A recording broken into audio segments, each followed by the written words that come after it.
हमारे पास लिक्विड की जो अगली प्रॉपर्टी है वो है फ्रीजिंग पॉइंट। फ्रीजिंग पॉइंट क्या होता है, तो इसको हम डिफाइन कर लेते हैं कि the temperature at which the liquid and solid state exist in equilibrium state is called freezing point of that liquid. कि जब हमारे पास vapour pressure of a liquid वो इक्वल हो जाता है vapour pressure of a solid, ये जब आपस में इक्वल हो जाते हैं तो इस पॉइंट को हम क्या कहते हैं, फ्रीजिंग पॉइंट। अब इस डिफिनीशन को हम एग्जांपल से समझ लेते हैं। फॉर एग्जांपल ये हमारे पास यहाँ पर हमने एक बीकर रखा हुआ है और इसमें हमारे पास क्या है, यहाँ पर हमारे पास इसमें लिक्विड मौजूद है। यहाँ पर हमारे पास इसमें लिक्विड मौजूद है। तो वेपर प्रेशर में हमने बात की थी कि जब हम यहाँ से नीचे से हीट प्रोवाइड करेंगे तो ये लिक्विड हमारे पास एवापोरेट होगा, यानी वेपर फॉर्म में कन्वर्ट होगा। अब फ्रीजिंग पॉइंट क्या होता है तो इसको हम डिस्कस कर लेते हैं। हमने वेपर प्रेशर में कहा था कि जब हम नीचे से हीट प्रोवाइड करेंगे तो ये मॉलिक्यूल वेपर फॉर्म में कन्वर्ट होंगे। क्यों कन्वर्ट होते हैं कि जब हम नीचे से हीट प्रोवाइड करते हैं तो इन मॉलिक्यूल की काइनेटिक एनर्जी हमारे पास इंक्रीज़ होती है, और काइनेटिक एनर्जी इंक्रीज़ होती है तो इनका जो रैंडम मोशन होता है और कोलिजन होता है वो भी इंक्रीज़ हो जाता है और ये हमारे पास वेपर फॉर्म में कन्वर्ट हो जाते हैं। अब जब हम इसके बरअक्स लिक्विड को क्या कर लेते हैं, कूल कर देते हैं, तो जब हम एक लिक्विड को कूल कर देते हैं यानी इसको ठंडा कर लेते हैं तो इसकी जो काइनेटिक एनर्जी होती है वो भी हमारे पास डिक्रीज़ हो जाती है। जब काइनेटिक एनर्जी हमारे पास डिक्रीज़ हो जाती है तो इसका जो रैंडम मोशन और कोलिजन है वो भी हमारे पास डिक्रीज़ हो जाएगा। इसका जब रैंडम मोशन और कोलिजन डिक्रीज़ हो जाएगा तो इसकी जो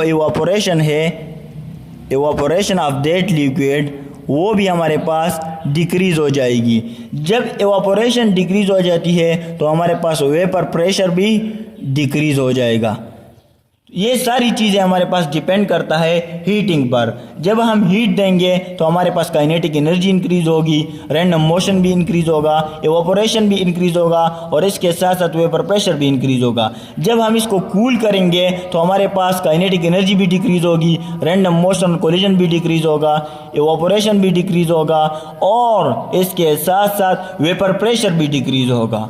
तो हमारे पास एक पॉइंट ऐसा आएगा जब हम लिक्विड को कूल करना शुरू कर देते हैं तो हमारे पास पॉइंट एक ऐसा आएगा कि ये लिक्विड का जो वेपर प्रेशर है वो सॉलिड के वेपर प्रेशर के बिल्कुल इक्वल हो जाता है। यानी वेपर प्रेशर हमारे पास जो लिक्विड का होता है, लिक्विड का वेपर प्रेशर हमारे पास वो बिल्कुल इक्वल हो जाता है किसके, वेपर प्रेशर ऑफ सॉलिड। तो इस पॉइंट को हम कहते हैं जिस पर vapour pressure of a liquid हमारे पास इक्वल हो जाता है vapour pressure of a solid, इस पॉइंट को हम कहते हैं freezing point of that liquid. इसको हम क्या कहते हैं, freezing point of that liquid. यहाँ पर हमने लिखा हुआ है कि हमारे पास जब vapour pressure of a liquid equal हो जाता है vapour pressure of a solid के तो इसको हम कहते हैं फ्रीजिंग पॉइंट। इसको हम क्या कहते हैं, फ्रीजिंग पॉइंट कहते हैं।